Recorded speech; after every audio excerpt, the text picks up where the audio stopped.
So, ang grupo ko, ang asosasyon namin, na binuo mula nung naapektuhan kami ng Typhoon Pablo. Yung ginawa namin na Davao Fruits Corporation, Farm Workers Beneficiaries Association Incorporated. Dati po, dating plantation ng Davao Fruits Corporation. Ang buyer po namin is Sumipro Philippines Corporation. Location, Barangay Usmeña, Compostela, Cumbal Province. Total area, more or less 200 hectares ni. 107 hectares with IPSA, yung tinatawag ng marketing agreement namin na Exclusive and Purchase Sales Agreement. Beneficiaries is almost 200 ERBs. Yung nakapirma ng IPSA is 167. Hindi ito by co-op, pero nag-individual, naggrupo-grupo ito, may co-op, may association at may individuals kasi individual yung pumirma ng IPSA. Ang problema, nakita namin doon sa kontrata dahil pumirma agad yung mga beneficiary o kami dahil po yung offer ng management yung signing bonus. Kaya wala nang maraming usapan, wala nang maraming mga issue o na tiningnan doon sa kontrata kasi yung tiningnan, yung offer kasi 20 years itong naghihintay na makaangkin ng lupa doon na madali silang pumirma. O kami, kasi sabay ako eh. Pero sa akin, kitang-kita ko yung problema, kaya lang hindi ko yan mapigilan yung lahat ng mga tao. Kaya in the first place, ako ang negotiating panel. Pagkatapos ng pumirma sila dahil po sa signing bonus, hindi na ako pinaalam nila. Yan ang problema. Una, nakita namin sa isang taon ng operasyon sa area, mula nang nagpirma kami ng IPSA, yung price, one is yung price, pasensya muna, itong sinasabi ko, hindi ito gawa-gawa lang kasi may IPSA akong dinala. Talagang totoo ito. Balikan natin yung issue. First issue, yung pricing per box. Magkano bang bili ng Sumipro sa amin? Doon sa pag-uusap namin, yung bili ng Sumipro sa amin is $3. Nang-operasyon kami ng 1 year, ang sabi nila, 2.59 na lang yung payments kasi may deduction doon sa operasyon sa planta. $2.59, $2.59 na lang. So doon kami nagka-problema. Hindi namin batasahan ang Sumipro kasi yung iba, mga tao, ayaw nang makipag-away, gusto nilang sabay na lang, yun, wala kaming magawa. Ikalawa, wala kaming magawa sa price increase na kahit na 15 years ang contract nito mula noong 2008. Wala kaming magawa sa increase na nakapako doon sa 2.59. Yung inaasahan namin, yung economic review. Yan ang problema sa kontrata na walang abogado, walang magtingin, walang mag-asikaso. Bakit? Yung economic review, dapat may review every 3 years lagi nakasaad doon sa kontrata. Pero walang ginagawa. Dahil, review man lang yung sinusulat doon sa kontrata. Walang price. Ano ba ang basihan? Ano ba ang kailangan gawin ng mga ERB upang isulong natin yung economic at magkaroon ng increase sa per box na buying nila? Wala. So, ikalawang problema yon. Ikatlong problema, doon sa kontrata is nakasa dito, the growers advances failed to pay on the due date na ay interest na 18% per annum. Doon sa kontrata.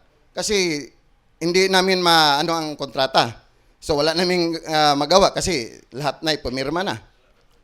Ang mahirap doon yung force majeure.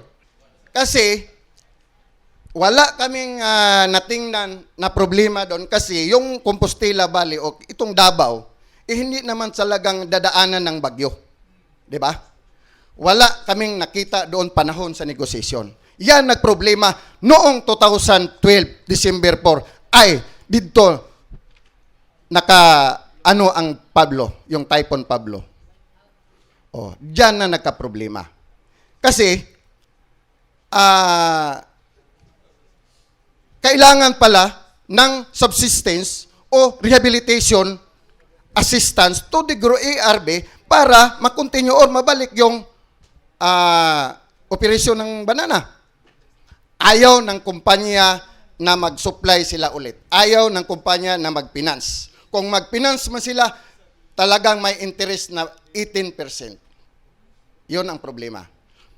At saka nakita nila doon, kahit na kami, sa palagay namin, talagang mahirap yung kontrata, doon kami nakaproblema dahil maliban sa may existing contract, magpapirma pa rin sila ng Memorandum of Agreement. Ano bang nakasaad doon sa mga Memorandum of Agreement? Talagang hindi katanggap-tanggap. So, hindi na lang ako isabi sa inyo kasi mataas na yung istorya. So, mula December 4 hanggang ngayon, walang trabaho ang aming area. Abandon. Kaya, sinabihan namin o nangay kami ng tulong ng DAR, tinulungan kami na makipag-usap kay Secretary sa DE upang, kay sabi ng taga-DAR, ito ang bagman ng rehabilitation program, yung DE, si Secretary Alcala. Inipresent namin kasama rong buong mga growers ng Compostela kasi ako ang Secretary ng Federation of All Growers sa Compostela doon sa Nabunturan. May nagawa sila, may ino-offer na loan, pero hanggang ngayon, wala. Kasi regular loan ang gusto nila. Ayaw, kung papasok kami sa regular loan, doon dadaan sa Sumipro, ayaw akong pumirma.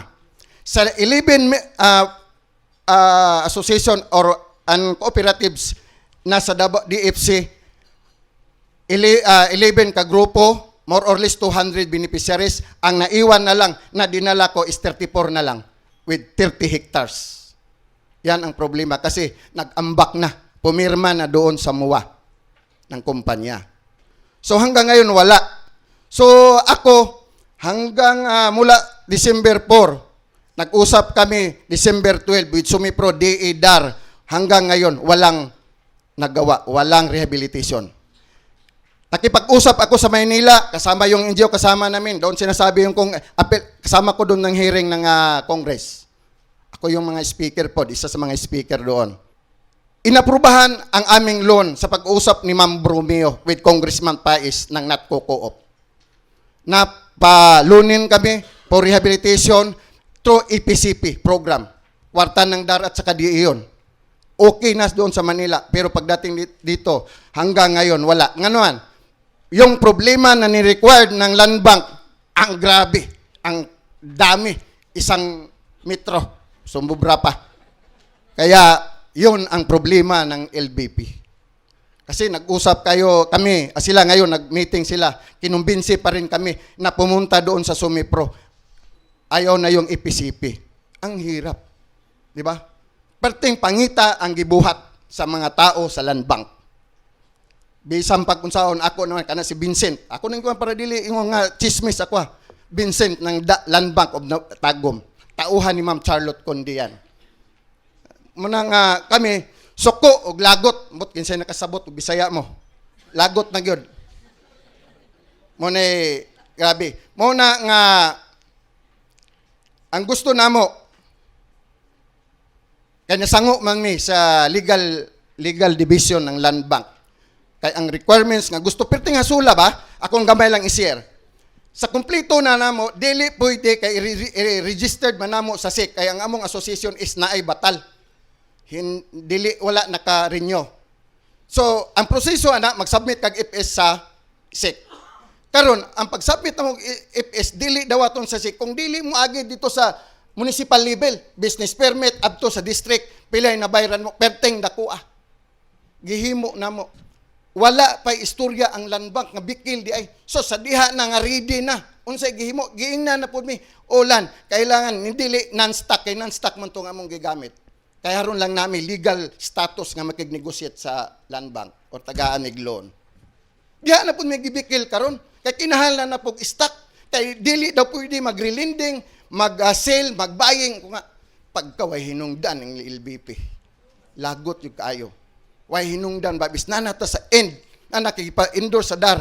Wala. Wa gihapon gibiki lang sa non-stock ug stock. Pastilan. Karon sila dito nagmeeting dito sa probinsya sa Compostela, kauban sa DAR. Si Carpuchong, kaila siguro yung taga DAR diri nga kuan. With Vincent, unsa pa istorya sa akong kauban nga mga leader or timo ang chairman, kaya ako may manager karon. Unsa istorya lan? Nagkumbinsi gihapon nga mobalik sa Sumipro aron nga dito data sa Sumipro. Ha, kadugay na natong negosasyon aron iipisipi ta. Gani ang ipisipi is 9.5% ang interest per annum. Isukla na lang namo. 9.5 kung short term, 8.5. Pero long term, 9.5. Oh, amot lang, kana iklaro ninyo kinsay nagtug-an og nagstorya na tog tinuod. Unya, ang FCP before nga guidelines is 10 years to pay with 2 years grace period. Karon nay bag-ong executive order ang Land Bank. 7 years na lang with 2 years grace period. Mo na tinuod, una nga lisod kayo. So ang among recommendation ani kay naaman mi public hearing sa Tagum rong March 21 sa mga congressman sa duha ka committees. Ang among gusto diya mahitabo, even DAR ang Land Bank i-review ang contract. Kung dili ma-review, i-cancel para dili luoy maghulat-hulat ang beneficiary. Di ba? Unsa man ning kontrata ha? Ingon ninyo sa erroneous. Perting ko na sa bagay mali nganong ning pirma mi. Pero naabtan ni nga ang pirma ngano man panahon sa Bagyo, paghuman sa Bagyo mo tong counter proposal nagpropose sila nga na akong gi-counteran og proposal. Mao nang hantod karon di na ko mo pirma. Mao na problema diha. Ikaduhang rekomendasyon namo, i-actual investigation ang farm. Kung tinuod bagyod unsa kalisod ang beneficiary nga naagian, gumikan. Lisod-lisuron pa ninyo ang mga ERB, victims of Pablo man ni. Dili man ni nagulam sa kwarta sa gobyerno aron irilinding among gamiton sa business or personal interest kay palit gingon yung TV unsa pa nang pamisakyanan ano. Purely failed rehabilitation. Dili man ni atuwa sa moa ba sa mampay dili na tinunto dili binuang.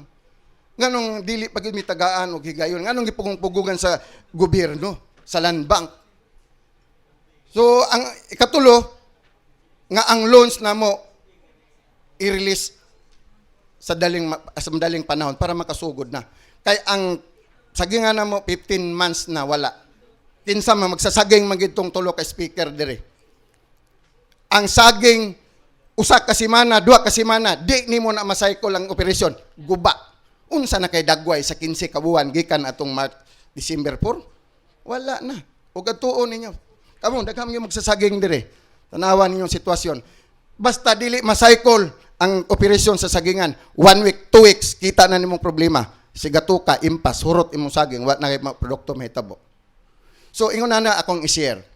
So, hinaot, nga taga sa iluha lang ko ninyo, sa akong mga gisharing, but less mauni ang tinuod. Daghang salamat ngayong gabi.